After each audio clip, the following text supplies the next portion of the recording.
പെട്ടെന്ന് തന്നെ ഒരാഴ്ച കൊണ്ടോ അല്ലെ 2 ആഴ്ച കൊണ്ടോ നമുക്ക് ഈസി ആയിട്ട് വെയിറ്റ് നമുക്ക് അല്ലെ കുറയ്ക്കാനും അതുപോലെ തന്നെ നമ്മളെ ചാടിയ വയറൊന്ന് ഉള്ളിലാക്കാനും എന്തെങ്കിലും വഴികളുണ്ടോ? ഒരു 35 എബോ ആകുമ്പോഴാണ് നമ്മുടെ ശരീരത്തിൽ കൊഴുപ്പും അല്ലെങ്കിൽ നമ്മുടെ ശരീരഭാരം കൂടിയിട്ടുണ്ടെന്ന് നമുക്ക് പറയാം. അവർക്ക് കൈകാലുകളൊക്കെ ഭയങ്കര ലീൻ അല്ലെങ്കിൽ മെലിഞ്ഞിരിക്കുന്നത് നമുക്ക് കാണാം. പക്ഷെ അവർ വയറ് നോക്കുമ്പം ചാടിയിരിക്കുന്നത് അല്ലെങ്കിൽ ഒരു പോട്ട് ബെല്ലി സ്ട്രക്ചറിലേക്ക് കാണപ്പെടുന്നുണ്ട്. കൊഴുപ്പടിഞ്ഞു കൂടേണ്ട ആ ഒരു ടൈമിംഗ് പീരീഡ് തന്നെ വളരെ ഷോർട്ടാണ്. അതുമൂലം അവർക്ക് വെയിറ്റ് കുറയുന്നതാണ് സംഭവിക്കുന്നത്. നമുക്ക് ഓട്സ് വെച്ചിട്ട് അല്ലെങ്കിൽ ഓംലെറ്റ് ഒക്കെ ഉണ്ടാക്കുന്നത് നല്ലതാണ്. അതേപോലെ തന്നെ ചെറിയ മത്സ്യങ്ങൾ നമ്മളെ ഭക്ഷണത്തിൽ ഉൾപ്പെടുത്തുന്നത് നല്ലതാണ്. ഹായ് മാം, പലപ്പോഴും നമ്മുടെ അടുത്ത് അല്ലെങ്കിൽ ഒരു കമൻ്റ് ആയിട്ടോ അല്ലെങ്കിൽ ഒക്കെ ചോദിക്കാനുള്ളതാണ്, നമുക്കൊരാഴ്ച കൊണ്ട് 4 കിലോ അല്ലെങ്കിൽ 5 കിലോ ഒക്കെ കുറയ്ക്കാൻ പറ്റുമോ എന്നുള്ളത്. പ്രത്യേകിച്ച് നമ്മളെ ഒരു പിന്നെ വെഡ്ഡിംഗ് ഒക്കെ വരികയാണെങ്കിൽ, നമ്മളെ സ്വന്തം വെഡ്ഡിംഗ് ആണെങ്കിലും അല്ലെങ്കിലൊക്കെ പല ആളുകളും ചോദിക്കാറുണ്ട്, നമുക്ക് ഒരു ഇഷ്ടപ്പെട്ട ഡ്രസ്സൊക്കെ ധരിക്കണമെങ്കിൽ ഒന്ന് ഈ ചാടിയ വയറൊന്ന് ഉള്ളിലാവണം, അതിന് ഒരാഴ്ച കൊണ്ട് എന്തെങ്കിലും മെത്തേഡ്സ് ഉണ്ടോ, അല്ലെങ്കിൽ 2 ആഴ്ച കൊണ്ട് 10 ദിവസം കൊണ്ട് 10 ദിവസത്തിനുള്ളിൽ തന്നെ നമുക്ക് ഇത്രയും കാര്യങ്ങൾ ചെയ്യാൻ പറ്റുമോ എന്ന് പലരും ചോദിക്കാറുണ്ട്. അങ്ങനെ നമുക്ക് ഒരു പെട്ടെന്ന് തന്നെ ഒരാഴ്ച കൊണ്ടോ അല്ലെ 2 ആഴ്ച കൊണ്ടോ നമുക്ക് ഈസി ആയിട്ട് വെയിറ്റ് നമുക്ക് അല്ലെ കുറയ്ക്കാനും അതുപോലെ തന്നെ നമ്മളെ ചാടിയ വയറൊന്ന് ഉള്ളിലാക്കാനും എന്തെങ്കിലും വഴികളുണ്ടോ? നമുക്ക് തീർച്ചയായിട്ടും ഈ 2 ആഴ്ച കൊണ്ടോ അല്ലെങ്കിൽ ഒരു മാസം കൊണ്ടൊക്കെ നമുക്ക് ഇങ്ങനെ അമിത വണ്ണമൊക്കെ നമുക്ക് കുറച്ച് കൊണ്ടുവരാൻ പറ്റുന്നതാണ്. അപ്പോൾ അതിന് മുന്നേ ആയിട്ട് നമുക്ക് വെയിറ്റ് കൂടാൻ എന്തൊക്കെ കാരണങ്ങളെന്ന് നമുക്കിവിടെ ഡിസ്കസ് ചെയ്യാം. മെയിനായിട്ട് വെയിറ്റ് കൂടാന്ന് പറഞ്ഞു കഴിഞ്ഞാൽ നമ്മളെ ബോഡി വെയിറ്റ് അല്ലെങ്കിൽ ബോഡി മാസ് ഇൻഡെക്സ് ഒരു 35 എബോ ആകുമ്പോഴാണ് നമ്മുടെ ശരീരത്തിൽ കൊഴുപ്പും അല്ലെങ്കിൽ നമ്മളെ ശരീരഭാരം കൂടിയിട്ടുണ്ടെന്ന് നമുക്ക് പറയാം. അപ്പോൾ ഈ വെയിറ്റ് കൂടുക എന്ന് പറയുമ്പം നമ്മുടെ ജോയിൻസിനൊക്കെ നോർമലി ഒരു ജോയിൻറ്റിന് ഒരു വെയിറ്റ് ബെയറിങ് കപ്പാസിറ്റി ഉണ്ട്. നമ്മളെ ശരീരത്തിൻ്റെ ഒരു 4 കിലോളം നമ്മളെ ജോയിൻസ് താങ്ങി നിർത്തുന്നുണ്ട്. അപ്പോൾ ആ ജോയിൻസിൽ നിന്നൊക്കെ ഭയങ്കര ഒരു വേദന അനുഭവപ്പെടുക, അല്ലെങ്കിൽ നടക്കുമ്പോൾ ഒരു കിതപ്പൊക്കെ ഫീൽ ചെയ്യുക, അല്ലെങ്കിൽ എന്താ പറയുക ഭയങ്കര ഒരു സ്റ്റിഫ്നെസ് അനുഭവപ്പെടുക, അതൊക്കെയാണ് നമ്മളെ ശരീരഭാരം വർദ്ധിച്ചിട്ടുണ്ടെന്ന് നമ്മളെ ശരീരം കാണിക്കുന്ന ഒരു എക്സ്റ്റേണൽ സൈൻ എന്നൊക്കെ പറയാം. അതേപോലെ തന്നെ ചില ഡ്രസ്സൊക്കെ ഇടുമ്പോൾ നമ്മൾ ഇപ്പോൾ ഇട്ടുകൊണ്ടിരിക്കുന്ന ഡ്രസ്സ് കുറച്ച് കഴിഞ്ഞ് നമ്മൾ വെയിറ്റൊക്കെ കൂടി കഴിഞ്ഞ് നമുക്ക് ഇടാൻ ഭയങ്കര ബുദ്ധിമുട്ടായിരിക്കും, നമുക്ക് ഭയങ്കര ടൈറ്റായിരിക്കും, ചിലർക്ക് വയറായിട്ട് അനുഭവപ്പെടാം. അപ്പോൾ ഇത് വരാൻ ഒരുപാട് കാരണങ്ങളുണ്ട്. മെയിനായിട്ട് അവരെ ഭക്ഷണ രീതികൾ തന്നെയാണ്. നമുക്കറിയാം പണ്ട് കാലങ്ങളിലൊക്കെ ആളുകൾക്ക് അസുഖങ്ങൾ വരുന്നത് വളരെ കുറവാണ്. അതായത് ഫാറ്റി ലിവർ പോലത്തതും ഫൈബ്രോയിഡ് ഇഷ്യൂസ്, PCOD ഇഷ്യൂസൊക്കെ വരുന്നത് വളരെ കുറവാണ്. ഇന്നൊരു ജനറേഷൻ നോക്കുമ്പോൾ ഒരു 100-ൽ 60% ആളുകളിലും ഈ ഫാറ്റി ലിവർ ഇഷ്യൂസ് ഉണ്ട്. ഒരു 60% ആളുകൾ തന്നെ PCODൻ്റെ ഇഷ്യൂസ് ഉണ്ട്. അപ്പോൾ അതുമൂലം ഇൻഫെർട്ടിലിറ്റി കംപ്ലയിൻസ്, കുട്ടികളില്ലാത്ത ബുദ്ധിമുട്ടുകളൊക്കെ ഇന്ന് വളരെ കോമൺ ആയിട്ടുള്ള കാര്യങ്ങളാണ്. അപ്പോൾ അവരൊക്കെ മെയിൻ ഒരു റീസൺ അല്ലെങ്കിൽ അത് വരാനുള്ള ഒരു റീസൺ എന്ന് പറഞ്ഞു കഴിഞ്ഞാൽ അവരൊരു ബാലൻസ് ഡയറ്റ് അവിടെ മെയിൻറ്റെയിൻ ചെയ്യുന്നില്ല. ഒരു ബാലൻസ് ഡയറ്റ് മെയിൻറ്റെയിൻ ചെയ്ത് കഴിഞ്ഞാൽ നമുക്കൊരുവിധം എല്ലാ അസുഖങ്ങളെയും നമുക്ക് കൺട്രോൾ ചെയ്യാൻ പറ്റുന്നതാണ്. അതായത് ബാലൻസ് ഡയറ്റ് എന്ന് പറയുമ്പം കാർബോഹൈഡ്രേറ്റ്, ഫാറ്റ്സ്, പ്രോട്ടീൻസ്, ഇത് 3ഉം തുല്യ രീതിയിൽ നമ്മളെ ഭക്ഷണത്തിൽ ഉൾപ്പെടുത്തി കഴിഞ്ഞ് കഴിഞ്ഞാൽ നമുക്ക് എല്ലാ അസുഖത്തെയും നമുക്ക് കൺട്രോൾ ചെയ്യാൻ പറ്റും. അപ്പം നമ്മൾ മരുന്നിനെയോ അല്ലെങ്കിൽ മറ്റെന്ത് മെഡിസിൻസിനെയോ ഒന്നും ഡിപ്പെൻഡ് ചെയ്യേണ്ട ആവശ്യമില്ല. ഇന്ന് വെയിറ്റ് കുറയ്ക്കാനും BP-ക്കും ഷുഗറിനും ഫാറ്റി ലിവറിനൊക്കെ ഒരുപാട് മെഡിസിൻസ് ഹൈ ഡോസായിട്ട് നമ്മൾ ഡെയിലി കഴിക്കാറുണ്ട്. ആ മെഡിസിൻസിൻ്റെ സൈഡ് എഫക്റ്റ് ആയിട്ട് പല കിഡ്നി സ്റ്റോൺ പ്രശ്നങ്ങളും, വീക്ക്നെസ് അനുഭവപ്പെടുന്നതും, പ്രതിരോധശേഷി കുറയുന്ന പ്രശ്നങ്ങളൊക്കെ ഇന്ന് ആളുകളിൽ കോമൺ ആണ്. അപ്പോൾ അതൊക്കെ ഒന്ന് കുറയ്ക്കാന്ന് പറയുന്നത് നമ്മൾ മെയിനായിട്ട് നമ്മളെ ഭക്ഷണത്തിൽ ഫോക്കസ് ചെയ്താൽ മതി. അപ്പോൾ ഭക്ഷണം നമ്മൾ കൺട്രോൾ ചെയ്ത് കഴിഞ്ഞാൽ തന്നെ നമുക്കൊരുവിധം എല്ലാം നമുക്ക് കൺട്രോൾ ചെയ്യാൻ പറ്റും. അപ്പം ഞാൻ പറഞ്ഞു വെയിറ്റ് കൂടാനുള്ള ഒരു കാരണം എന്ന് പറഞ്ഞു കഴിഞ്ഞാൽ ഈ അമിതമായിട്ടുള്ള കാർബ് അല്ലെങ്കിൽ അമിതമായിട്ടുള്ള കൊഴുപ്പേറിയ ഭക്ഷണങ്ങൾ അല്ലെങ്കിൽ അമിതമായിട്ടുള്ള പ്രോട്ടീൻ റിച്ച് ആയിട്ടുള്ള ഭക്ഷണങ്ങളൊക്കെ എടുക്കുമ്പോഴാണ് നമുക്ക് ഇത്തരം വെയിറ്റിൻ്റെ പ്രശ്നങ്ങൾ വരുന്നത്. അപ്പോൾ അതൊന്ന്. രണ്ടാമതായിട്ട് ഇത്രയും കഴിക്കുന്നുണ്ടെങ്കിലും നമ്മളത് ശരീരത്തിൽ നിന്ന് ബേൺ ഔട്ടായി പോകുന്നില്ല, അല്ലെങ്കിൽ ആ കലോറി നമ്മളെ ശരീരത്തിൽ അടിഞ്ഞു കൂടുക അല്ലെങ്കിൽ പല അവയവങ്ങളിലൊക്കെ അത് അടിഞ്ഞു കൂടുന്നുണ്ട്. അപ്പോൾ അത് ബേൺ ഔട്ടായിട്ടോ അല്ലെങ്കിൽ വേർപ്പായിട്ടോ നമ്മളെ ശരീരത്തിൽ പുറന്തള്ളപ്പെടുന്നില്ല. അപ്പോൾ നമ്മൾ എന്ത് ചെയ്യണം? നല്ല രീതിയിൽ എക്സസൈസ് ചെയ്യണം. അപ്പോൾ വ്യായാമക്കുറവ് ഇതിൻ്റെ ഒരു മെയിൻ കാരണമാണ്. അപ്പോൾ എക്സസൈസ് ചെയ്തിട്ടില്ലെങ്കിൽ ഇത്തരം ബുദ്ധിമുട്ടുകൾ നമുക്ക് കണ്ടിന്യൂസ് ആയിട്ട് വന്നുകൊണ്ടേ നിൽക്കും. അതേപോലെ തന്നെയാണ് വെയിറ്റ് കൂടാനുള്ള ഒരു കാരണം എന്ന് പറഞ്ഞാൽ നമ്മുടെ ശരീരത്തിൽ എസ്പെഷ്യലി സ്ത്രീകളിൽ നോക്കുകയാണെങ്കിൽ PCOD പ്രശ്നങ്ങളൊക്കെ ഉള്ള ആളുകളിൽ ഒരു കാരണം എന്ന് പറഞ്ഞു കഴിഞ്ഞാൽ ഹോർമോണൽ ഇംബാലൻസ് ആണ്. ഹോർമോണൽ ഇംബാലൻസ് എന്ന് പറയും PCOD കേസസിൽ ഈസ്ട്രജൻ ഹോർമോൺസിൽ ഉണ്ടാകുന്ന വേരിയേഷൻസ് കൊണ്ടാണ് ഇത്തരം സിസ്റ്റ് രൂപപ്പെടുന്നത്. അപ്പോൾ അവർക്ക് മെൻസ്ട്രൽ ഇറഗുലാരിറ്റീസ് ഉണ്ടാവാം. അവർക്ക് ഇൻഫെർട്ടിലിറ്റി പ്രശ്നങ്ങളുണ്ടാവാം, അതുമൂലം അവർക്ക് ഫൈബ്രോയിഡിൻ്റെ കംപ്ലയിൻസ് ഉണ്ടാവാം. അങ്ങനെ പല രീതിയിലുള്ള കോംപ്ലിക്കേഷൻസ് ആണ് ചിലപ്പം നമുക്ക് ഒരു അസുഖം വന്നു കഴിഞ്ഞാൽ നമ്മുടെ ശരീരത്തിൽ കാണിച്ചു തരുന്നത്. അപ്പം PCOD കൺട്രോൾ ചെയ്യാനും ഫാറ്റി ലിവർ കൺട്രോൾ ചെയ്യാനും അതേ ഫൈബ്രോയിഡ് കൺട്രോൾ ചെയ്യാനും എല്ലാത്തിനും നമ്മൾ ഡയറ്റും എക്സസൈസും മെയിനായിട്ട് ഫോക്കസ് ചെയ്യുക. ഇന്ന് പല ആളുകളും ചിന്തിക്കുന്നത് എല്ലാത്തിനും മരുന്നെടുത്ത് കഴിഞ്ഞാൽ നമുക്ക് എല്ലാ അസുഖവും കൺട്രോൾ ചെയ്യാൻ പറ്റും. നമുക്കറിയാം ഒരു 30% മാത്രമാണ് നമ്മൾ മരുന്നിന് ഡിപ്പെൻഡ് ചെയ്യുള്ളൂ. ബാക്കി ഒരു റിമൈനിങ് ഒരു 60% എല്ലാം നമ്മളെ ഭക്ഷണവും അതുപോലെ തന്നെ എക്സസൈസുമാണ് മെയിനായിട്ട് ഫോക്കസ് ചെയ്യേണ്ടത്. അപ്പം നമ്മൾ മെയിനായിട്ട് ഫോക്കസ് ചെയ്യേണ്ടത് നമ്മളെ ഡയറ്റും എക്സസൈസും അതേപോലെ തന്നെ ഒരു 3rd പേഴ്സൺ മാത്രമായിട്ട് മെഡിസിൻസിനെ കണ്ടാൽ മതി. ഈ വെയിറ്റ് കൂടി വരുന്ന ആളുകളിൽ അല്ലെങ്കിൽ വെയിറ്റ് കൂടി വരുന്ന ഏറ്റവും കൂടുതൽ ആളുകളിൽ കണ്ടുവരുന്ന ഒരു അസുഖമാണ് ഈ ഫാറ്റി ലിവർ ഇഷ്യൂസ്. അതായത് ഫാറ്റി ലിവർ ഉള്ള രോഗികളിൽ ഒരു ബോഡി സ്ട്രക്ചർ നോക്കുമ്പോൾ അവർക്ക് കൈകാലുകളൊക്കെ ഭയങ്കര ലീൻ അല്ലെങ്കിൽ മെലിഞ്ഞിരിക്കുന്നത് നമുക്ക് കാണാം. പക്ഷെ അവർ വയറ് നോക്കുമ്പം ചാടിയിരിക്കുന്നത് അല്ലെങ്കിൽ ഒരു പോട്ട് ബെല്ലി സ്ട്രക്ചറിലേക്ക് കാണപ്പെടുന്നുണ്ട്. അതായത് പോട്ട് ബെല്ലി സ്ട്രക്ചർ എന്ന് പറയുമ്പം നമ്മൾ ഈ ഒരു വാരിയലിൻ്റെ താഴെയായിട്ട് വയറിങ്ങനെ ചാടിയിരിക്കുന്നത് നമുക്ക് കാണാം. അതിൻ്റെ ഒരു മെയിൻ കാരണം എന്ന് പറഞ്ഞു കഴിഞ്ഞാൽ ലിവർ സംബന്ധമായിട്ടുള്ള എന്തോ ഒരു അസുഖം അയാൾക്ക് വന്നിട്ടുണ്ടെന്ന്. മെയിനായിട്ട് ഫാറ്റി ലിവർ ഇഷ്യൂസ്, അതേപോലെ തന്നെ സിറോസിസ് കംപ്ലയിൻസ് ഉള്ള ആളുകൾ, അതായത് അവർക്ക് ലോവർ അബ്ഡോമൻ നല്ല ബൾജ് ചെയ്തിരിക്കുന്നു അല്ലെങ്കിൽ ഒരു പോട്ട് ബെല്ലി സ്ട്രക്ചർ അല്ലെങ്കിൽ ഒരു സഞ്ചി പോലെയൊക്കെ കാണപ്പെടുന്നുണ്ട്. അപ്പോൾ ഇവർ മെയിനായിട്ട് ഫോക്കസ് ചെയ്യേണ്ടതെന്ന് പറഞ്ഞാൽ നല്ല കൊഴുപ്പുകളെ ഭക്ഷണത്തിൽ സപ്ലൈ ചെയ്യാൻ ശ്രമിക്കുക. അതായത് ഹെൽത്തി ഫാറ്റ് ആയിട്ടുള്ള omega-3 ഫാറ്റി ആസിഡ്സ് അവരെ ഭക്ഷണത്തിൽ എടുക്കാം. അപ്പോൾ ചോദിക്കും omega-3 ഫാറ്റി ആസിഡ്സ് ഏത് ഭക്ഷണത്തിലാണ് അടങ്ങിയിട്ടുള്ളത്? ഒരുവിധം എല്ലാ വീഡിയോസിലും ഓൾമോസ്റ്റ് എല്ലാ ഡോക്ടേഴ്സും പറയുന്നത് തന്നെയാണ് മെയിനായിട്ടുള്ളത്. അതായത് ചെറിയ മത്സ്യങ്ങളിൽ നമുക്ക് omega-3 ഫാറ്റി ആസിഡ്സ് ഉണ്ട്. ചെറിയ മത്സ്യങ്ങൾ എന്ന് പറയുമ്പം അയല, മത്തി, നെത്തോലി, ഇതിൻ്റെ അകത്തൊക്കെ ചെറിയ രീതിയിൽ അതായത് ഒരു 30% അല്ലെങ്കിൽ ഒരു 40% omega-3 ഫാറ്റി ആസിഡ്സ് അടങ്ങിയിട്ടുണ്ട്. അതോടൊപ്പം തന്നെ കാൽഷ്യം അടങ്ങിയിട്ടുണ്ട്. ഈ കാൽഷ്യം കണ്ടന്റ് ഉള്ളത് കൊണ്ട് തന്നെ നമുക്ക് ജോയിൻറ്റ് റിലേറ്റ് ചെയ്തിട്ടുള്ള എന്തെങ്കിലും ഇഷ്യൂസ് അല്ലെങ്കിൽ എല്ല് സതമായിട്ടുള്ള എന്തെങ്കിലും ഇഷ്യൂസ് ഉണ്ടെങ്കിൽ അതൊക്കെ ഒന്ന് കൺട്രോൾ ചെയ്യാൻ പറ്റുന്നതാണ്. അപ്പം നല്ല രീതിയിൽ ഹെൽത്തി ഫാറ്റ്സ് ഭക്ഷണത്തിൽ ഉൾപ്പെടുത്താൻ ശ്രമിക്കാം. അപ്പോൾ അത് നമ്മളെ ഡയറ്റിൽ ഉൾപ്പെടുത്തി കഴിഞ്ഞ് കഴിഞ്ഞാൽ നമുക്ക് ഇത്തരം പോട്ട് ബെല്ലി പ്രശ്നങ്ങളോ അല്ലെങ്കിൽ ഫാറ്റി ലിവർ ഇഷ്യൂസ് ഉണ്ടെങ്കിൽ അതൊക്കെ നമുക്കൊന്ന് കൺട്രോൾ ചെയ്യാൻ പറ്റുന്നത്. അതേപോലെ തന്നെയാണ് അവരുടെ ഭക്ഷണത്തിൽ വൈറ്റമിൻസ് സി റിച്ച് ആയിട്ടുള്ള ഭക്ഷണങ്ങൾ എടുക്കാൻ ശ്രമിക്കുക. അപ്പോൾ ചോദിക്കും വൈറ്റമിൻ സി എന്തൊക്കെയാണെന്ന്. വൈറ്റമിൻ സി എന്ന് പറഞ്ഞു കഴിഞ്ഞാൽ അസ്കോർബിക് ആസിഡ് അത് അടങ്ങിയിട്ടുള്ള ഭക്ഷണങ്ങൾ എന്ന് പറയുമ്പോൾ എന്താണ്? നാരങ്ങ, മൊസമ്പി, നെല്ലിക്ക, നമ്മളെ തൊടിയിലൊക്കെ ഉണ്ടാകുന്ന നെല്ലിക്ക എന്ന് പറയുമ്പോൾ നമ്മളെ പ്രതിരോധശേഷി വർദ്ധിപ്പിക്കുന്നു, നമ്മളെ ഹെയർ ഗ്രോത്ത് ഇൻക്രീസ് ചെയ്യുന്നു. അതുപോലെ തന്നെ സ്കിന്നിന് എന്തെങ്കിലും ഇഷ്യൂസോ ഡിസ്കളറേഷനോ അല്ലെങ്കിൽ എന്തെങ്കിലും അങ്ങനെ ചുളിവ് പോലെയൊക്കെ വരുന്ന ഇഷ്യൂസൊക്കെ ഉണ്ടെങ്കിൽ അതിനെയൊക്കെ ഒന്ന് കൺട്രോൾ ചെയ്യാൻ വേണ്ടിയിട്ട് നമുക്ക് ഡെയിലി ഒരു 1-2 നെല്ലിക്ക കഴിക്കുന്നത് നല്ലതാണ്. അതേപോലെ തന്നെയാണ് കുട്ടികളിൽ വിരശല്യം എന്ന് വളരെ കോമൺ ആയിട്ടുള്ള ഒന്നാണ്. അപ്പോൾ കുട്ടികളുടെ അമ്മമാർ പറയുന്ന ഒരു ബുദ്ധിമുട്ട് എന്ന് പറഞ്ഞാൽ അവർ പൊക്കിളിന് ചുറ്റായിട്ട് വേദന പറയുന്നു, ഓക്കാനം, ഛർദി, ഫുഡൊന്നും കഴിക്കുന്നില്ല, പെട്ടെന്ന് അവർ വൊമിറ്റ് ചെയ്യുന്നു, അതേപോലെ ഒരു വീക്ക്നെസ് വരുന്നു, വെയിറ്റ് കുറയുന്നു. ഇതൊക്കെയാണ് കുട്ടികളിൽ വിരശല്യം വരുന്നതിൻ്റെ ഒരു ലക്ഷണങ്ങളായിട്ട് പറയുന്നത്. അപ്പോൾ കുട്ടികൾക്കായാലും അവർക്ക് ഡെയിലി ഒരു 1-2 നെല്ലിക്ക കൊടുക്കുന്നത് ഏറ്റവും നല്ലതാണ്. ഇത് അവരെ ദഹന വ്യവസ്ഥ ഇമ്പ്രൂവ് ചെയ്യുന്നു. അതായത് ദഹന സംബന്ധമായിട്ട് എന്തെങ്കിലും ബുദ്ധിമുട്ടുകൾ ഉണ്ടെങ്കിൽ, അതായത് എന്തെങ്കിലും സീലിയാക് ഡിസീസോ അല്ലെങ്കിൽ ലാക്ടോസ് ഇൻടോളറൻസ് പോലത്തെ എന്തെങ്കിലും ബുദ്ധിമുട്ടുകൾ ഉണ്ടെങ്കിൽ ആ ദഹനത്തിനൊന്ന് ഇമ്പ്രൂവ് ചെയ്യാൻ സഹായിക്കുന്നതാണ് ഈ നെല്ലിക്ക എന്ന് പറഞ്ഞിട്ടുള്ള ആ ഒരു ഇന്ത്യൻ ഗൂസ്ബെറി. അതേപോലെ തന്നെയാണ് അവരുടെ ഭക്ഷണത്തിൽ ഫൈബർ റിച്ച് ആയിട്ടുള്ള ഭക്ഷണങ്ങൾ എടുക്കാൻ ശ്രമിക്കുക. ഫൈബർ എന്ന് പറയുന്നത് നല്ല രീതിയിൽ നാരുകൾ അടങ്ങിയിട്ടുള്ളത്, അതായത് പൊമോഗ്രാനൈറ്റ്, ഓറഞ്ച്, മൊസമ്പി, ഗ്രേപ്സ്, വെജിറ്റബിൾസിൽ നോക്കുമ്പം കുക്കുംബർ, ക്യാരറ്റ്, ഇതിൻ്റെ അകത്തൊക്കെ ഒരുപാട് ഫൈബർ അടങ്ങിയിട്ടുണ്ട്. ഇത് നമ്മളെ ദഹനത്തിനെ നല്ല രീതിയിൽ ഇമ്പ്രൂവ് ചെയ്യാൻ സഹായിക്കുന്നു. ഇനിയിപ്പോൾ മലബന്ധം പ്രശ്നങ്ങളൊക്കെ ഉള്ള ആളുകളാണെങ്കിൽ എല്ലാ ഡോക്ടേഴ്സും പറയുന്ന ഒന്നാണ് അവർ നല്ല രീതിയിൽ വാട്ടർ ഇൻടേക്ക് എന്ന് വെച്ചാൽ ബോഡി വാട്ടർ ഇൻടേക്ക് നല്ല രീതിയിൽ കൂട്ടുക. അതേപോലെ തന്നെയാണ് ഫൈബർ റിച്ച് ആയിട്ടുള്ള ഭക്ഷണങ്ങൾ എടുക്കാൻ ശ്രമിക്കുക. അപ്പം ഇതും നമ്മളെ ഡയറ്റിൽ ഉൾപ്പെടുത്തി കഴിഞ്ഞ് കഴിഞ്ഞാൽ നമുക്ക് ദഹന സംബന്ധമായിട്ടുള്ള എന്തെങ്കിലും പ്രശ്നങ്ങളുണ്ടെങ്കിൽ അത് കൺട്രോൾ ചെയ്യും. അതോടൊപ്പം തന്നെ നമ്മളെ വെയിറ്റിനെ ഒന്ന് മെയിൻറ്റെയിൻ ചെയ്യാൻ സഹായിക്കുന്നതാണ്.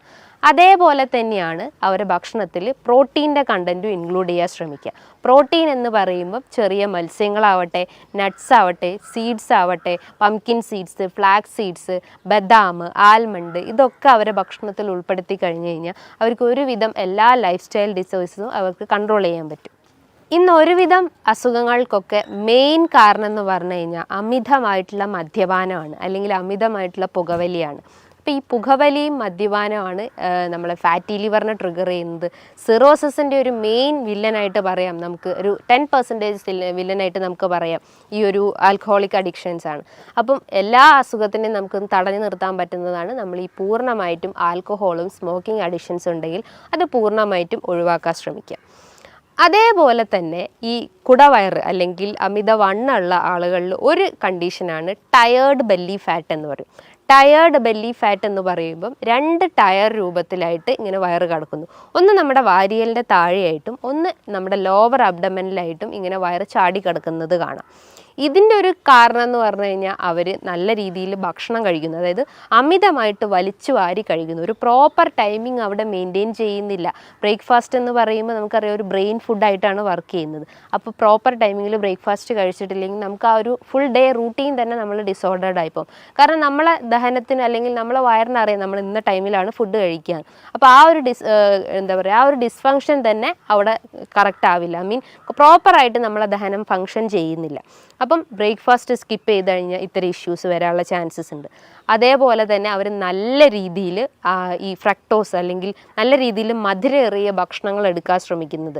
അതായത് ബിസ്ക്കറ്റ് ഡെയിലി ചിലപ്പോൾ 2 പാക്കറ്റ് ബിസ്ക്കറ്റൊക്കെ കഴിക്കുന്ന ആളുകളായിരിക്കാം. അതേപോലെ കേക്ക്സ്, പേസ്ട്രി, അതേപോലെ ice creams, chocolates, daily 2-3 glass caffeine അല്ലെങ്കിൽ കോഫി കുടിക്കുന്നത്, അതേപോലെ ചായ കുടിക്കുന്നത്, ഇതൊക്കെ ഒരു അഡിക്ഷൻസ് ആയിട്ട് കണ്ടിന്യൂസ് ആയിട്ട് അവർ ഫോളോ ചെയ്തിട്ടുള്ള ആളുകളായിരിക്കും.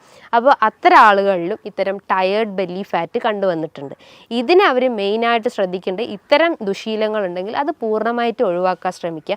പകരം നല്ല രീതിയിൽ ബെല്ലി എക്സസൈസസ് ചെയ്യാൻ ശ്രമിക്കുക. അതായത് സ്ട്രെച്ചിങ് എക്സസൈസ്, നമ്മളെ മസിലൊക്കെ ഒന്ന് സ്ട്രെച്ച് ചെയ്യുന്ന രീതിയിലുള്ള നല്ല ബെൻഡിങ് എക്സസൈസോ അല്ലെങ്കിൽ സ്കിപ്പിങ്ങോ ജമ്പിങ്ങോ അങ്ങനെ പല രീതിയിലുള്ള എക്സസൈസ് ഫോളോ ചെയ്യാൻ ശ്രമിക്കുക. ഇനിയിപ്പോൾ ഡിസ്ക് ഒക്കെ കംപ്ലൈൻ്റ് ഉള്ള ആളുകളൊക്കെ ആണെങ്കിൽ അവർ ലൈറ്റായിട്ടുള്ള എക്സസൈസ് ഫോളോ ചെയ്യാൻ ശ്രമിക്കുക. ചില രീതിയിലുള്ള യോഗ അല്ലെങ്കിൽ ജസ്റ്റ് ഒരു നടത്തം അല്ലെങ്കിൽ ഒരു ഓട്ടം, ഇതൊക്കെ മെയിനായിട്ട് ഫോക്കസ് ചെയ്യാൻ ശ്രമിക്കുക.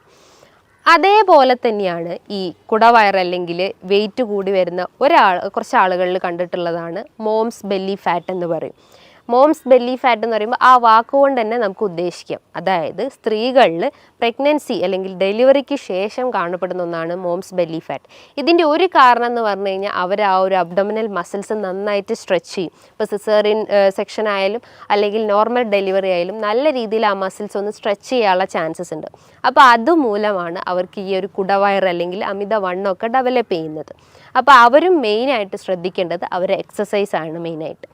അതേപോലെ തന്നെയാണ് hormonal belly fat. Hormonal belly fat എന്ന് പറയുമ്പം ഈ ഒരു വാക്കിൽ തന്നെ നമുക്ക് ഐഡൻറ്റിഫൈ ചെയ്യാം. ഹോർമോണൽ ഇംബാലൻസ് കൊണ്ട് വരുന്നതാണ്. അതിലൊന്നാണ് PCOD ഇഷ്യൂസ്, രണ്ടാമതാണ് തൈറോയിഡ് ഇഷ്യൂസ്. ഇത് മൂലം അവർ ശരീരത്തിൽ അമിതമായിട്ട് കൊഴുപ്പടിഞ്ഞുകൂടുന്നു. നമുക്കറിയാം PCOD എന്ന് പറയുമ്പോൾ എന്താ, ഡയബറ്റിസ് ഓഫ് ഓവറി എന്നാണ്. ഡയബറ്റിസ് ഓഫ് ഓവറി എന്ന് പറയുമ്പോൾ നമ്മൾ ഓവറിയിൽ ബാധിക്കുന്ന ഒരു പ്രമേഹത്തെയാണ് ഈ PCOD എന്ന് പറയുന്നത്. അതായത് അതിൻ്റെ മെയിൻ ഒരു റീസൺ അല്ലെങ്കിൽ ഒരു മെയിൻ വില്ലൻ എന്ന് പറയുന്നത് ഇൻസുലിൻ റെസിസ്റ്റൻസ് ആണ്. നമ്മൾ കഴിക്കുന്ന ഭക്ഷണത്തിന് എനർജി ആയിട്ട് അവിടെ കൺവേർഷൻ നടക്കുന്നില്ല. അതുമൂലം നമുക്ക് ഗ്ലൂക്കോസ് മോളിക്യൂൾസിന് അല്ലെങ്കിൽ ഇൻസുലിൻ റിസപ്റ്റേഴ്സിന് കറക്റ്റായിട്ട് അത് ഐഡൻറ്റിഫൈ ചെയ്യാൻ പറ്റാത്തൊരവസ്ഥ വരുന്നു. അപ്പോൾ നമ്മൾ ബോഡിയിൽ അമിതമായിട്ട് കൊഴുപ്പ് അടിഞ്ഞുകൂടുന്നു, പല ഓർഗൻസിലായിട്ട് അത് അടിഞ്ഞുകൂടുന്നു. അങ്ങനെ അടിഞ്ഞുകൂടുന്ന ഒരു ഇതിലെയാണ് ഓവറീസിൻ്റെ അകത്ത് അടിഞ്ഞുകൂടുന്നതിനെയാണ് ഡയബറ്റിസ് ഓഫ് ഓവറി. അതുമൂലം സ്ത്രീകൾക്ക് മെൻസ്ട്രൽ ഇറഗുലാരിറ്റി ഉണ്ടാവും. അതായത് ഒരു നോർമൽ സൈക്കിൾ എന്ന് പറയുമ്പോൾ 28 to 35 ഡേയ്സ് ആണ്. അത് അവർക്കൊരു 40 ഡേയ്സോ അല്ലെങ്കിൽ ഒരു 2 മന്തൊക്കെ ഡിലേ ആവുന്ന ചാൻസസ് ഉണ്ട്. ഇനിയിപ്പോൾ പീരീഡ്സ് ആയി കഴിഞ്ഞാലും അവർക്കൊരു 1-2 ഒരു സ്കാൻഡി ബ്ലീഡിങ്, വളരെ സ്പോട്ടിങ് രീതിയിലുള്ള ബ്ലീഡിങ് മാത്രമേ കാണപ്പെടുന്നുള്ളൂ. അതിശക്തമായിട്ടുള്ള വയറുവേദന അനുഭവപ്പെടാറുണ്ട്. അതേപോലെ തന്നെ ഭയങ്കരമായിട്ട് ക്ഷീണം അനുഭവപ്പെടുന്നു. അതിനെക്കാട്ടും വലുതൊന്നാണ് അവർക്ക് ശക്തമായിട്ട് വെയിറ്റ് കൂടുന്നത്. ഫുഡ് കഴിക്കാത്ത ആളുകളായാലും അതായത് നോർമലി ഫുഡ് കഴിക്കുന്ന ആളുകളായാലും അവർക്കും ഇത് വെയിറ്റ് കൂടുന്നത് ഒരു കാരണം എന്ന് പറഞ്ഞു കഴിഞ്ഞാൽ ഇൻസുലിൻ റെസിസ്റ്റൻസ് ആണ്. അതേപോലെ തന്നെയാണ് ഹോർമോണൽ ഇംബാലൻസിൽ വരുന്നതാണ് thyroid related issues. Thyroid related issues എന്ന് പറയുമ്പം തൈറോയിഡ് തന്നെ ഹൈപ്പോർ തൈറോയിഡ്സ് ഉണ്ട്, ഹൈപ്പർ തൈറോയിഡ്സ് ഉണ്ട്. ഹൈപ്പർ തൈറോയിഡിസം ഉള്ള കേസസിൽ അവർക്ക് വെയിറ്റ് കുറയുന്നതാണ് സംഭവിക്കുന്നത്. വെയിറ്റ് കുറയാന്ന് പറയുന്നതിന് ഒരു കാരണം എന്ന് പറഞ്ഞു കഴിഞ്ഞാൽ ബേസൽ മെറ്റബോളിക് റേറ്റ് അവിടെ ഹൈ ആണ്. കാരണം അവർ കഴിക്കുന്ന ഭക്ഷണങ്ങളെല്ലാം പെട്ടെന്ന് തന്നെ അവിടെ ഡൈജഷൻ നടക്കുന്നു, പെട്ടെന്ന് തന്നെ അത് എനർജി കൺവേർഷൻ നടക്കുന്നു. അപ്പം കൊഴുപ്പ് അടിഞ്ഞു കൂടേണ്ട ആ ഒരു ടൈമിംഗ് പീരീഡ് തന്നെ വളരെ ഷോർട്ടാണ്. അതുമൂലം അവർക്ക് വെയിറ്റ് കുറയുന്നതാണ് സംഭവിക്കുന്നത്. പക്ഷെ നേരെ തിരിച്ചാണ് ഹൈപ്പോതൈറോയിഡിസം പേഷ്യൻസിൽ. അവർക്ക് ബേസൽ മെറ്റബോളിക് റേറ്റ് വളരെ ലോ ആണ്. അപ്പോൾ അവർക്ക് എന്ത് ചെയ്യും, തൈറോയിഡ് സ്റ്റിമുലേറ്റിംഗ് ഹോർമോൺസ് വളരെ ഹൈ ആയിരിക്കും. പകരം T3 T4 ഹോർമോൺസ് വളരെ ലോ ആവാനുള്ള ചാൻസസ്. കാരണം അവിടെ ഹോർമോൺസിൻ്റെ ആ ഒരു സെക്രീഷൻസ് വളരെ കുറവായിരിക്കും. പക്ഷേ അവിടെ സ്റ്റിമുലേറ്റ് ചെയ്യപ്പെടുന്ന, അതായത് തൈറോയിഡ് സ്റ്റിമുലേറ്റിംഗ് ഹോർമോൺസിൻ്റെ ആ ഒരു ഹോർമോൺ വളരെ കൂടുതലായിരിക്കും. അപ്പോൾ അവർക്ക് ബേസൽ മെറ്റബോളിക് റേറ്റും വളരെ ലോ ആണ്. അവർ കഴിക്കുന്ന ഭക്ഷണങ്ങളെല്ലാം പല ഓർഗൻസിലായിട്ട് അടിഞ്ഞുകൂടുന്നു, അതായത് കൊഴുപ്പായിട്ട് അടിഞ്ഞുകൂടുന്നു. അതിലൊന്നാണ് നമുക്ക് വെയിറ്റ് കൂടുന്നതിൻ്റെ ഒരു ലക്ഷണമായിട്ട് നമുക്ക് പറയാം. അതേപോലെ തന്നെയാണ് തൈറോയിഡ് രോഗികളിൽ അമിതമായിട്ടുള്ള ക്ഷീണം അനുഭവപ്പെടുന്നു. അതായത് ഹൈപ്പോതൈറോയിഡിസം പേഷ്യൻസിൽ അതിശക്തമായിട്ടുള്ള ക്ഷീണം അനുഭവപ്പെടുന്നു. അവർക്ക് മുടികൊഴിച്ചിലിൻ്റെ പ്രശ്നങ്ങളുണ്ടാകുന്നു, സ്കിന്ന് ഭയങ്കര ഡ്രൈ ആവുന്നു. ഇനിയിപ്പോൾ ദഹന വ്യവസ്ഥ നോക്കുകയാണെങ്കിൽ അവർക്ക് മലം കൃത്യമായിട്ട് പോകാത്തൊരവസ്ഥ വരുന്നു, അതായത് കോൺസ്റ്റിപ്പേഷൻ പ്രശ്നങ്ങളുണ്ടാകുന്നു. അതുമൂലം അവർക്ക് പൈൽസിൻ്റെ പ്രശ്നങ്ങളുണ്ടാകുന്നു, ഹെമറോയിഡ്സിൻ്റെ പ്രശ്നങ്ങളുണ്ടാകുന്നു. അങ്ങനെ പല കോംപ്ലിക്കേഷൻസ് ആയിട്ട് ഓരോ ആളുകളിലും ഇന്ന് ഈ ഒരു ബുദ്ധിമുട്ട് കണ്ടുവരുന്നുണ്ട്. ഇതിൻ്റെയൊക്കെ മെയിൻ റീസൺ എന്ന് പറഞ്ഞു കഴിഞ്ഞാൽ അവർ കഴിക്കുന്ന കാർബിൻ്റെ കണ്ടൻറ്റ് ഇൻക്രീസ് ചെയ്തിട്ടുണ്ടാവും, പ്രോട്ടീൻ്റെ കണ്ടൻറ്റ് ഇൻക്രീസ് ആയിട്ടുണ്ടാവും, ഫാറ്റിൻ്റെ കണ്ടൻറ്റ് ഇൻക്രീസ് ആയിട്ടുണ്ടാവും. ഇതൊന്നും കൃത്യമായ രീതിയിൽ അവരുടെ ഡയറ്റിൽ ഉൾപ്പെടുത്താത്തതുകൊണ്ടാണ് ഇത്രയും പ്രശ്നങ്ങൾ ഉണ്ടാകുന്നത്. അപ്പോൾ എപ്പോഴും അവിടെ ഒരു ബാലൻസ്ഡ് ഡയറ്റ് മെയിൻറ്റെയിൻ ചെയ്യാൻ ശ്രമിക്കുക. പല ആളുകളും ഇന്ന് വണ്ണം കുറയ്ക്കാൻ വേണ്ടിയിട്ട് പല രീതിയിലുള്ള ഡയറ്റ് ഫോളോ ചെയ്യുന്നു, അതേപോലെ തന്നെ പല ഫാസ്റ്റിംഗ് ഫോളോ ചെയ്യുന്നു. ആ ഫാസ്റ്റിങ്ങിൽ ഒന്നാണ് ഇൻ്റർമീഡിയൻറ്റ് ഫാസ്റ്റിംഗ്. ഇൻ്റർമീഡിയൻറ്റ് ഫാസ്റ്റിംഗ് നമ്മൾ ചെയ്യുമ്പോൾ നമ്മൾ ശരീരത്തിൽ അടിഞ്ഞുകൂടി കിടക്കുന്ന കൊഴുപ്പിനെയൊക്കെ ഒന്ന് അലിയിച്ച് കളയുക, അല്ലെങ്കിൽ അതിനെ ബേൺ ഔട്ട് ചെയ്യാൻ സഹായിക്കുന്ന ഒരു മെത്തേഡാണ് ഇൻ്റർമീഡിയൻറ്റ് ഫാസ്റ്റിംഗ്. അതായത് ഒരു 16 hours അല്ലെങ്കിൽ 14 to 16 hours നമ്മൾ ഫുഡെല്ലാം സ്കിപ്പ് ചെയ്തിട്ട് ഈവൺ ഒരു വാട്ടർ ഇൻടേക്ക് പോലും അവിടെ പാടില്ല. അപ്പോൾ അത്രയും ഫാസ്റ്റിംഗ് അവിടെ മെയിൻറ്റെയിൻ ചെയ്ത് കഴിഞ്ഞാൽ അവർക്ക് ഈ ഒരു ക്ഷീണം അല്ലെങ്കിൽ ഇത്തരം കൊഴുപ്പൊക്കെ നമ്മുടെ ശരീരത്തിൽ നിന്ന് തന്നെ നമുക്ക് ബേൺ ഔട്ട് ചെയ്യാൻ സഹായിക്കാവുന്നതാണ്. ഇനിയിപ്പം ഈ ഒരു ഡയറ്റ് ഫാസ്റ്റിംഗ് മാത്രമാണെങ്കിൽ അവരെന്തൊക്കെയാണ് അവരുടെ ഭക്ഷണത്തിൽ ഉൾപ്പെടുത്തേണ്ടതെന്ന് പലർക്കുമുള്ള സംശയങ്ങളുണ്ടാവും. എത്ര രീതിയിൽ കാർബ് എടുക്കണം, എത്ര രീതിയിൽ പ്രോട്ടീൻസ് എടുക്കണം, എത്ര രീതിയിൽ ഫാറ്റ്സ് എടുക്കണം എന്ന് പല ആളുകളും ചോദിക്കാറുണ്ട്. അപ്പോൾ കാർബ്സിൻ്റെ അളവ് നോക്കുമ്പം നമ്മളൊരു ഈക്വൽ എമൗണ്ടിൽ, അതിൽ 20%, ഒരു 100% നോക്കുമ്പോൾ അതിൻ്റെ ഒരു 20% അല്ലെങ്കിൽ ഒരു 20-30% മാത്രമേ നമ്മൾ കാർബിൻ്റെ അളവ് എടുക്കാൻ പാടുള്ളൂ. അതേപോലെ തന്നെ ഒരു ഈക്വൽ എമൗണ്ട് തന്നെ നമ്മൾ പ്രോട്ടീൻസിൻ്റെ അളവും ഫാറ്റ്സിൻ്റെ അളവും മെയിൻറ്റെയിൻ ചെയ്യാൻ ശ്രമിക്കാം. അതേപോലെ നമ്മൾ ശ്രദ്ധിക്കേണ്ട ഒരു കാര്യം എന്ന് പറഞ്ഞു കഴിഞ്ഞാൽ നമ്മൾ വലിച്ചു വാരി, അതായത് 3 നേരവും നമ്മൾ വലിച്ചു വാരി ഭക്ഷണം കഴിക്കുന്നതിന് പകരം നമ്മൾ 6 നേരമാക്കി ഭക്ഷണം കഴിക്കുക. അതായത് ഒരു കൃത്യസമയത്ത് ഭക്ഷണം കഴിക്കാൻ ശ്രമിക്കുക. ഇന്ന് നമ്മൾ 7 മണിക്ക് കഴിച്ചു കഴിഞ്ഞാൽ നമ്മൾ നെക്സ്റ്റ് ഡേ ഒരു 10 മണിക്ക് കഴിച്ചു കഴിഞ്ഞാൽ നമ്മളെ ബോഡി ബാലൻസ് തന്നെ ഇംപ്രോപ്പർ ആവും. അപ്പോൾ ഒരു കൃത്യ ടൈമിങ്ങിൽ ഫുഡ് കഴിക്കാൻ ശ്രമിക്കുക. മോർണിംഗിൽ നമ്മൾ ഒരു 7 to 8 ഉള്ളിൽ കൃത്യമായിട്ട് ബ്രേക്ക്ഫാസ്റ്റ് കഴിക്കാൻ ശ്രമിക്കുക. രാവിലെ എഴുന്നേറ്റാൽ ഉടനെ തന്നെ വെറും വയറ്റിൽ ഒരു തിളപ്പിച്ചാറിയ വെള്ളം കുടിക്കാൻ ശ്രമിക്കുക. ആ വാട്ടറിൻ്റെ അകത്തേക്കൊന്നും ആഡ് ചെയ്യേണ്ട ആവശ്യമില്ല. നല്ല തിളപ്പിച്ചാറിയ വെള്ളം കുടിച്ചു കഴിഞ്ഞാൽ നമുക്ക് എന്തെങ്കിലും മലബന്ധം പ്രശ്നങ്ങളോ അല്ലെങ്കിൽ ഗ്യാസിൻ്റെ പ്രശ്നങ്ങളോ നെഞ്ചരിച്ചിലിൻ്റെ പ്രശ്നങ്ങളോ ഒക്കെ ഉണ്ടെങ്കിൽ അതിനൊക്കെ ഒന്ന് കൺട്രോൾ ചെയ്യാൻ പറ്റുന്നതാണ് ഈ ഒരു വാട്ടർ ഇൻടേക്ക് എന്ന് പറയുന്നത്. അതിനുശേഷം നമ്മൾക്ക് നമ്മുടെ ബ്രേക്ക്ഫാസ്റ്റ് സ്റ്റാർട്ട് ചെയ്യാവുന്നതാണ്. ഇനിയിപ്പോൾ പ്രമേഹ രോഗികളായാലും തന്നെ അവർ ആ ഒരു കാർബിൻ്റെ അളവൊക്കെ കുറച്ചിട്ട് അവർ നല്ല രീതിയിൽ പ്രോട്ടീൻ്റെ അളവും അല്ലെങ്കിൽ ഫാറ്റ്സിൻ്റെ അളവും മെയിൻറ്റെയിൻ ചെയ്യാൻ ശ്രമിക്കുക. ഇനി ഒരു 11 മണിയാകുമ്പോൾ അവർക്ക് എന്തെങ്കിലും ഒരു ഫ്രൂട്ട്സ് ഐറ്റംസോ അല്ലെങ്കിൽ ഫ്രൂട്ട് സാലഡൊക്കെ ആയിട്ടിട്ട് ഭക്ഷണത്തിൽ ഉൾപ്പെടുത്താവുന്നതാണ്. നമുക്കറിയാം, നമ്മൾ ശ്രദ്ധിക്കേണ്ട ഒരു കാര്യം എന്ന് പറഞ്ഞു കഴിഞ്ഞാൽ നമ്മളെപ്പോഴും ഫ്രൂട്ട്സ് കഴിക്കുമ്പോൾ ജ്യൂസ് ഫോമിൽ കഴിക്കാതിരിക്കുക. ജ്യൂസ് ഫോമിൽ കഴിക്കുമ്പോൾ അതിൻ്റെ ഫൈബർ കണ്ടൻറ്റ് അവിടെ നഷ്ടപ്പെടും.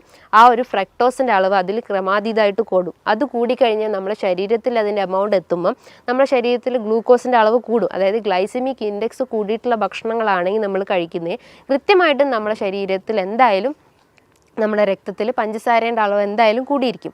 അതുമൂലം നമുക്ക് പ്രമേഹം പോലത്തെ പ്രശ്നങ്ങൾ ഉണ്ടാവും. അപ്പോൾ എന്തായാലും നമ്മൾ ഫ്രൂട്ട്സ് കഴിക്കുമ്പോൾ ഒരു 1 hour അല്ലെങ്കിൽ ഒരു ½ an hour മീൽസിന് മുന്നായിട്ട് കഴിക്കാൻ ശ്രമിക്കുക. അതും നല്ല രീതിയിൽ ചോപ്പ് ചെയ്തിട്ട് കട്ട് ചെയ്തിട്ട് അതിൻ്റെ അകത്ത് എന്തെങ്കിലും യോഗേർട്ടൊക്കെ ആഡ് ചെയ്ത് കഴിക്കുന്നത് നല്ല കാര്യമാണ്. അതേപോലെ ചെറിയ എമൗണ്ടിൽ ഒരു ടീസ്പൂണൊക്കെ ഒലിവ് ഓയിൽ അവരെ ഭക്ഷണത്തിൽ ഉൾപ്പെടുത്തുന്നതും നല്ലതാണ്. ഇതിൻ്റെ അകത്ത് ഹെൽത്തി ഫാറ്റ്സ് ആണ് അടങ്ങിയിട്ടുള്ളത്. അതേപോലെ തന്നെയാണ് നമ്മൾ ലഞ്ച് ടൈമിൽ നമ്മൾ ചോറിൻ്റെ അളവ് കുറച്ചിട്ട് നമുക്ക് ധാന്യങ്ങളായിട്ട് തോരനോ ഉപ്പേരിയോ നമ്മളെ ഭക്ഷണത്തിൽ ഉൾപ്പെടുത്താം. പല ആളുകളും ഒരു പ്ലേറ്റ് നിറച്ചോളം നമുക്ക് ഈ ഒരു ഫ്രൂട്ട്സ് അല്ലെങ്കിൽ ധാന്യങ്ങൾ അല്ലെങ്കിൽ എന്താ പറയുക നമ്മളെ കറികളൊക്കെ നമുക്ക് ഭക്ഷണത്തിൽ ഉൾപ്പെടുത്താം. പകരം നമ്മൾ എന്ത് ചെയ്യും, അതിന് പകരം നമ്മൾ നല്ല ഒരു കൂമ്പാരം നിറയെ നമ്മൾ ചോറെടുക്കുന്നു. ആ ചോറിൻ്റെ അളവ് അവിടെ കുറച്ച് കഴിഞ്ഞാൽ നമുക്ക് ഇത്തരം പ്രശ്നങ്ങളൊക്കെ നമുക്ക് കൺട്രോൾ ചെയ്യാൻ പറ്റുന്നതാണ്. ആ ഒരു ഫുഡ് ടൈമിങ് എപ്പോഴും നമ്മൾ മെയിൻറ്റെയിൻ ചെയ്യാൻ ശ്രമിക്കുക. ഇനിയിപ്പോൾ ഗ്യാസ്ട്രൈറ്റിസ് പ്രശ്നങ്ങളൊക്കെ ഉള്ള ആളുകളാണെങ്കിൽ അവരും ഒരു പ്രോപ്പർ ടൈമിങ്ങിൽ ഫുഡ് കഴിച്ചു കഴിഞ്ഞാൽ അവർക്ക് ഈ ഗ്യാസിൻ്റെ പ്രശ്നങ്ങൾ റെഡ്യൂസ് ചെയ്യും. ബ്ലോട്ടിംഗ് പ്രശ്നങ്ങളൊക്കെ ഉണ്ടെങ്കിൽ അതൊക്കെ ഒന്ന് കൺട്രോൾ ചെയ്യാൻ പറ്റുന്നതാണ്. അതേപോലെ തന്നെ നമ്മൾ ഈവനിങ് ടൈമിൽ ചെറിയ രീതിയിൽ ഫ്രൂട്ട്സ് നമ്മൾ ഭക്ഷണത്തിൽ ഉൾപ്പെടുത്താം. ഒരു ഗ്ലാസ് നമുക്ക് ചായയോ കാപ്പിയോ നമുക്ക് ഡെയിലി ഒരു വൺസ് എ ഡേ നമുക്ക് കഴിക്കുന്നത് നല്ലതാണ്. അതേപോലെ തന്നെ നമ്മൾ ഡിന്നർ നോക്കുവാണെങ്കിലും അതൊരു 7 to 8 ഉള്ളിൽ നമ്മൾ ഡിന്നർ കഴിക്കാൻ ശ്രമിക്കുക. അത് നമ്മളെ ലൈറ്റ് ഭക്ഷണങ്ങൾ എടുക്കാൻ ശ്രമിക്കുക. നമ്മൾ വീട്ടിൽ നിന്ന് തന്നെ പൊടിപ്പിച്ചുണ്ടാക്കിയിട്ടുള്ള വീറ്റിൻ്റെ ചപ്പാത്തിയോ അല്ലെങ്കിൽ ഓട്സൊക്കെ യൂസ് ചെയ്യുകയാണെങ്കിൽ തന്നെ പാല് കഴിവതും ഒഴിവാക്കിയിട്ട് നല്ല രീതിയിൽ നമ്മളെ നോർമൽ വാട്ടറിൽ തന്നെ അത് കുക്ക് ചെയ്തെടുക്കാൻ ശ്രമിക്കുക. നമുക്ക് ഓട്സ് വെച്ചിട്ട് അല്ലെങ്കിൽ ഓംലെറ്റ് ഒക്കെ ഉണ്ടാക്കുന്നത് നല്ലതാണ്. അതേപോലെ തന്നെ ചെറിയ മത്സ്യങ്ങൾ നമ്മളെ ഭക്ഷണത്തിൽ ഉൾപ്പെടുത്തുന്നത് നല്ലതാണ്. അതേപോലെ നമ്മൾ ശ്രദ്ധിക്കേണ്ട ഒരു കാര്യമാണ് റെഡ് മീറ്റ് പൂർണ്ണമായിട്ടും നമ്മൾ ഭക്ഷണത്തിൽ നിന്ന് ഒഴിവാക്കാൻ ശ്രമിക്കുക. നിങ്ങൾക്കൊരു വീക്ക്ലി വൺസ് കഴിക്കാം, അല്ലെങ്കിൽ മന്ത്ലി വൺസ് ഒക്കെ റെഡ് മീറ്റ് കഴിക്കുന്നതുകൊണ്ട് കുഴപ്പമൊന്നുമില്ല. ഇത് നമ്മളെ ശരീരത്തിൽ യൂറിക് ആസിഡിൻ്റെ അളവിൻ്റെ കൂട്ടുന്നുണ്ട്. അപ്പോൾ അതുമൂലം നമുക്ക് ഗൗട്ടി കംപ്ലയിൻസ് ഒക്കെ ഇൻക്രീസ് ചെയ്യാനുള്ള ഒരു ചാൻസസ് ഉണ്ട്. അപ്പം നമ്മളെ ഭക്ഷണത്തിൽ എപ്പോഴും റെഡ് മീറ്റിൻ്റെ അളവ് കഴിവതും കുറയ്ക്കാൻ ശ്രമിക്കുക. നല്ല പോലെ എക്സസൈസ് ചെയ്യാൻ ശ്രമിക്കുക. നമ്മളെ ശരീരം നല്ല രീതിയിൽ വേർക്കുന്ന രീതിയിലുള്ള എക്സസൈസ് മെയിൻറ്റെയിൻ ചെയ്യാൻ ശ്രമിക്കുക. അത് കാർഡിയാക് എക്സസൈസ് ആവട്ടെ, അല്ലെങ്കിൽ എയറോബിക് എക്സസൈസ് ആവട്ടെ, ചെറിയ രീതിയിലുള്ള നടത്തോ അല്ലെങ്കിൽ ഓട്ടോ എന്ത് നമ്മളെ ഭക്ഷണത്തിൽ നമ്മളെ ഡയറ്റിൽ അല്ലെങ്കിൽ നമ്മളെ ലൈഫ് സ്റ്റൈലിൽ ഉൾപ്പെടുത്തി കഴിഞ്ഞ് കഴിഞ്ഞാൽ നമുക്ക് ഇത്തരം പ്രശ്നങ്ങളൊക്കെ നമുക്ക് കൺട്രോൾ ചെയ്യാൻ പറ്റുന്നതാണ്. ഈ പറഞ്ഞിട്ടുള്ള ഒരു നല്ല രീതിയിലുള്ള ഒരു പാറ്റേണിൽ ഈ ഒരു മാനേജ്മെൻറ്റ് നമ്മൾ ഫോക്കസ് ചെയ്ത് കഴിഞ്ഞാൽ നമുക്ക് നമ്മളെ വെയിറ്റിനെ നമുക്ക് കൺട്രോൾ ചെയ്യാൻ പറ്റുന്നതാണ്. അതായത് നല്ല ഹെൽത്തി ഫാറ്റ് അല്ലെങ്കിൽ നല്ല ഹെൽത്തി പ്രോട്ടീൻസ് നമ്മൾ ഭക്ഷണത്തിൽ ഉൾപ്പെടുത്തി കഴിഞ്ഞ് കഴിഞ്ഞാൽ നമുക്ക് ഇത്തരം പ്രശ്നങ്ങളൊക്കെ നമുക്ക് ഒരു പരിധി വരെ നമുക്ക് കൺട്രോൾ ചെയ്യാൻ പറ്റുന്നതാണ്. ഇനി ഇതുമായി ബന്ധപ്പെട്ട് നിങ്ങൾക്ക് എന്തെങ്കിലും സംശയങ്ങളുണ്ടെങ്കിൽ താഴെ കാണുന്ന നമ്പറിൽ കോൺടാക്റ്റ് ചെയ്യാവുന്നതാണ്. നല്ലൊരു ഹെൽത്ത് ടോപ്പിക്കുമായി വീണ്ടും കാണാം. താങ്ക്